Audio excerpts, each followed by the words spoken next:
nú ætlum við sem sagt að gera okkur grein fyrir hvað teljast vera góð samskipti og hver og einn hugsar og getur núna pásað. Hvað eru góð samskipti og í fimleikasal eða í okkar vinnuumhverfi, hinn fullkomnum samskipti. Við ætlum aðeins að velta fyrir okkur og spyrja okkur sjálf, auðvelt að vinna í mínum fimleikasal? Finnst ykkur auðvelt að vinna í ykkar fimleikasal? Hver einn getur velt þessa spurningu upp fyrir sig og við ætlum að velta fyrir okkur, sem sagt, hvaða afleiðingar að því auðvelt að láta allt ganga upp í þínu fimleikasal og þá til dæmis að fá pláss, finna stöðvar eða áhald sem þú þarft á að halda og vinna með öðrum í þínu fimleikasal. Þetta bara svona mjög basic, bara fimleikasalinir okkar eru tróðnir fólki í einhverjum sölum kannski 200 til 300 manns í sal á sama tíma. Þetta bara svona mjög óeðlilegar aðstæður að vinna eftir, en það raunin og við erum að vinna í þessum aðstæðum. Þannig að við þurfum að gera okkur grein fyrir að ef að við fáum ekki pláss eða fáum ekki stöðvar eða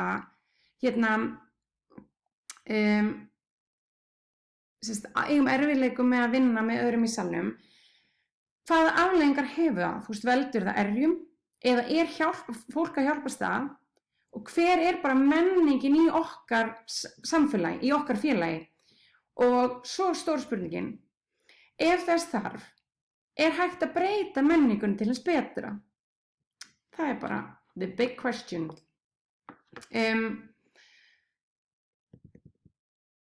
Og þá líka, hugsaum við, oft erjur á milli þjálfara í þínum fimleikasal og hvað gert í því? Það sem bara svona, ef við veltum fyrir okkur, þetta að láta viðgangast eða eitthvað sem tekur á því, tekið á því? Og nú ætlum við að fara inn í spurningakönnunina aftur og svara spurningunum, eða þeir sem á hverjir eru helstu áskoranir tengdar samskiptum í þínum fimleikasal eða þínu vinnuumhverfi og hverjar telur þú vera helsta ástæða fyrir því að áskoranir eða vandamál koma upp í þínu fimleikasal og eða vinnuumhverfi? Og nú getið þið pása og svarað eða haft þetta opið með og punkta jafnóðum, bara eins og ykkur finnst best. Til þess að eitthvað breytist, þurfum að breyta ykkur. Við þurfum að hafa það bak við eyrað. Fyrsta skrefið í því að breyta einhverju að átta sig á vandamálinu og greina það. Ef vandamál koma upp í þínu félagi, til dæmis, hvert hægt að fara með vandamáli? Get ég leitað til einhvers? Og ef svo hvert get ég leitað? Og það verður að vera einstaklingur sem tekur á móti þessum upplýsingum frá þjálfurum eða nemendum og það yfirmanna og eða yfirþjálfara að sjá til þess að það sé vettvangur fyrir því. Hver að sjá til þess að samskipti séu góð í þínu félagi? Þetta ekki ábyrgðarsvið neins? Ef ekki, á þetta að vera á ábyrgðarsvið einhvers? Á þetta að vera á einni manneskju? Eða það hlutverk félagsins að fræða alla sem vinna í salnum það hvernig samskipti við viljum hafa í okkar vinnuumhverfi og sjá til þess að allir fylgi því? Við berum nefnilega öll ábyrgð á vinnuumhverfinu okkar. That's for sure. Það svo hlutverk félagsins að búa til vettvang þar sem samskipti, vinnuaðstaða og fleira rætt og tekin ákvörðun það hvernig við viljum haga þeim í sameiningu.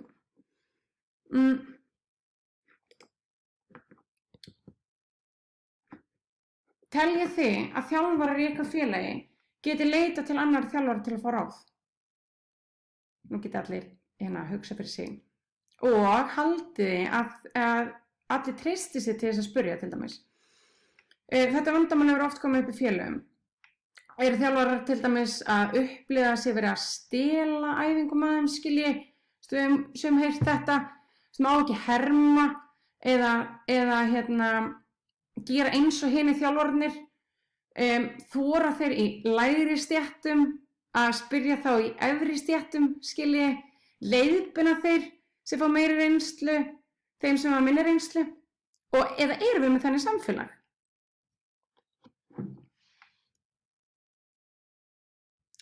Og ef það hefur ekki verið unnið markvisst aðeins í félögum mjög eðlilegt að þetta sé ekki til staðar.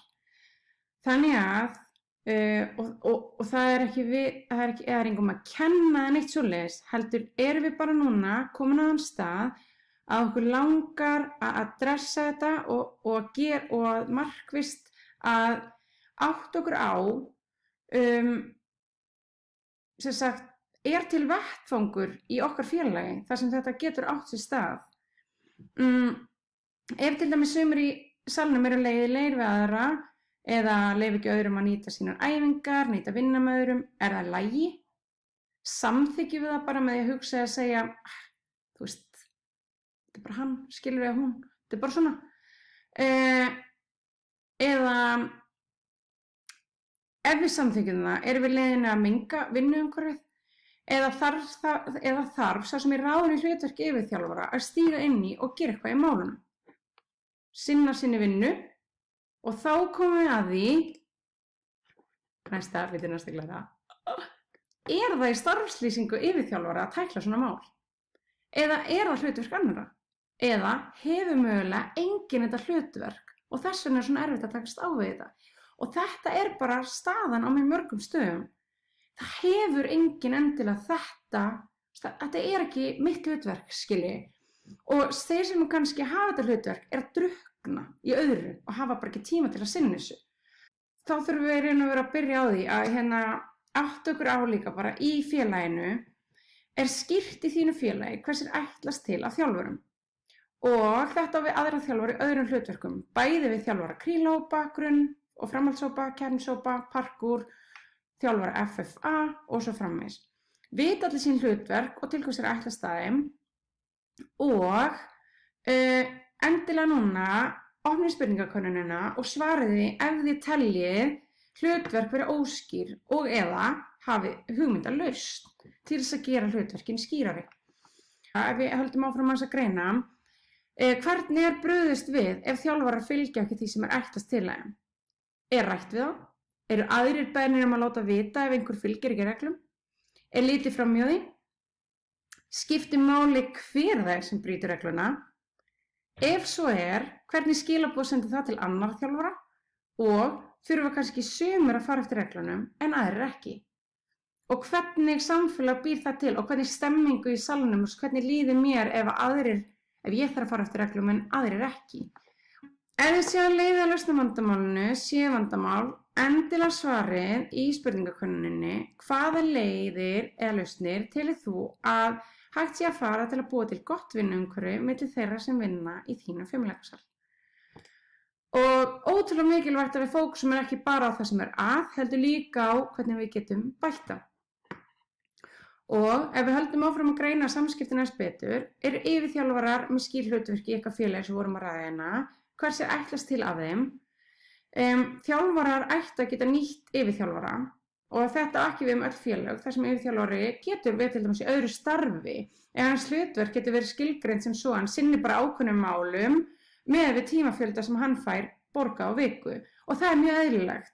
Það er mjög mikið staðan oft í okkar samfélagi, þú veist, í fimleikasamfélaginu okkar í dag. En hvert eiga þjálfarar að leita þá?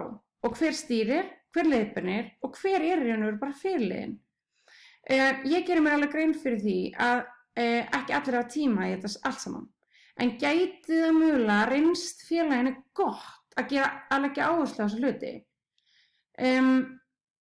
Ef samskipti í félaginu verða betri, ef allir bera virðingu fyrir hver öðrum og ef allir vita til hvers ætlast að þeim, gæti verið að þjálfarar haldist lengur í starfi, að þjálfarum finnist skemmtilegri í vinnunni og að iðkendur finnist þar af leiðandi skemmtilegra á æfingu, að skipulag geti orðið betra og öllinni betur, gæti orðið til þess að iðkendur hætti sér í íþróttinni, að þeim finnist skemmtilegra á æfingum og að þeir verði þar af leiðandi betri í íþróttinni, að jafnvel fleiri byrja að æfa íþróttinni í kjölfarið og út í að spyrjast út, þú veist, hvað er gaman og öllum líði vel. Ef ég fengi að velja hvar ég vil vera í lífinu, þá myndi ég allavega, ég vel mér frekar þá staða sem ég líði vel á og það sem tekja vel á móti mér og það sem ég hafa uppbyggilega með heilbrigðum samskiptum. Ég sem þjálfari eða yfirþjálfari, ef ég myndi vera ákveða fyrir þjálfarana mína hvort þeir ættu að leggja meiri áherslu á tæknilega hluti á veljan iðkanda og upplifun, þá myndi ég alltaf veljan iðkanda upplifun út í að hvaða máli skiptir út góður í fimleikum ef að upplifunin ekki góð, skilji ég mig, við erum að leggja þetta svona svart og hvítu og kannski að reyna að búa til umhverfi sem við getum lært af hvort öðru út í að við erum svo ótrúlega mikið hæfileikaríku og klára fólki í hreyfingun okkar og verið góð tengslum að þjálfara hjá félaginu, stuðlum að samvinnu til dæmis með hópa á svipuðu getustigi og leitum þjálfara ráðið á reyndari þjálfurum og þá gott að hafa þjálfarafundi reglulega með teymum og með öðrum þjálfurum og yfirþjálfara og þetta getur raunverulega skipt sköpum. Allavega af minni upplifun hefur þetta bara verið svart og hvítt hvernig þjálfarinn í félaginu þegar það eru markvissir þjálfarafundir, þú veist svona yfir tímabili. Einnig fyrir yfirþjálfara að halda utan allt getur þetta skipt sköpum miklu þægilegra fyrir þá og þeir geta líka dreift aðeins sínum hlutverkum á þjálfarann ef allir að vinna saman. Við vitum að það gott að hafa þjálfarafundi en gerum við það oft, skilja það svo ofta bara svona, þú veist, þetta bara hvernig hlutinir, þú veist, bara líða og bara, þú veist, bara tíminn líður. Eru stundum bara einstaka teymi sem halda þjálfarafundi en ekki allir ætti að kannski vera skipulagt af yfirþjálfurum til að tryggja allir viti sín hlutverk til að opna umræður og til að, bara til að hafa gott skipulag. Á 2B námskeiðunum höfum við líka farið yfir samskipti í fimleikasal, þar sem ég hef spurt þjálfarana hvaða vandamál þau telja helst fyrir salnum í sínu félagi og ég hef tekið saman það sem hefur oftast komið fram og vill í þessu benda á að það að sjálfsögðu flest gott sem að gerast í félagunum. Núna erum við samt að greina það sem getur farið betur. En eins og við erum búin að tala í þessum fyrirlestri þá telja ungir þjálfarar sig ekki verið með skýrt hlutverk í þjálfun. Það vantar í sumum tilfellum markmiðafundi á deildum eða að hafa það skýrt til hvað sér ætlast á önninni. Fáir upplifa að þau fá skýrar upplýsingar frá yfirþjálfurum með yfirmönnum og þeir sem hafa sinnt aðstoðarþjálfara stöðu aðstoðarþjálfara hafa helst talað að þau fá of litlar upplýsingar frá meðþjálfurum hvað eigi að gera á æfingum í tæka tíð og geta því ekki undirbúið sig. Þau upplifa sum sem hafa lítið vægi þegar iðkendur spyrja þau hvað að gera á æfingunni og þau geta þar lendi þá ekki svara því. Þau upplifa sum hafa lítið vægi þar sem þau hafa ekkert að segja hvað gert á æfingunni og þau upplifa sum að þau vilja fá að vita meira fyrirfram. Ef þau til dæmis að taka uppbytun eða eitthvað, þú veist, ef það eitthvað ætlast til þess ef það ætlast til einhvers af þeim á æfingunni að þau hafi tíma til að undirbúa sig og flest öll telja sig geta fengið meiri ábyrgð en þau fá nú þegar og ég hef verið með á þessum námskeiðum bæði aðstoðarþjálfara aðalþjálfara og svo yfirþjálfara og eiginlega þegar þetta kemur upp þá eru flestir sem aðalþjálfarar eða yfirþjálfarar sem eru svo hissa yfir því að þau upplifa eins og aðstoðarþjálfararnir vilja ekkert endilega fá að gera meira út í að þau draga sig aðeins til hlés en flest segja að þau eru bara ekki að segja það en þeim langi að fá meira, þau vilja taka meiri þátt. Ástæðan fyrir þau séu kannski svona, lötu eitthvað svona, út í að þeim finnst þau reyna að hafa svo lítið hlutverk. Þannig að það er svona óhvetjandi, þeim vantar eitthvað til þess að hvetja það eins meira.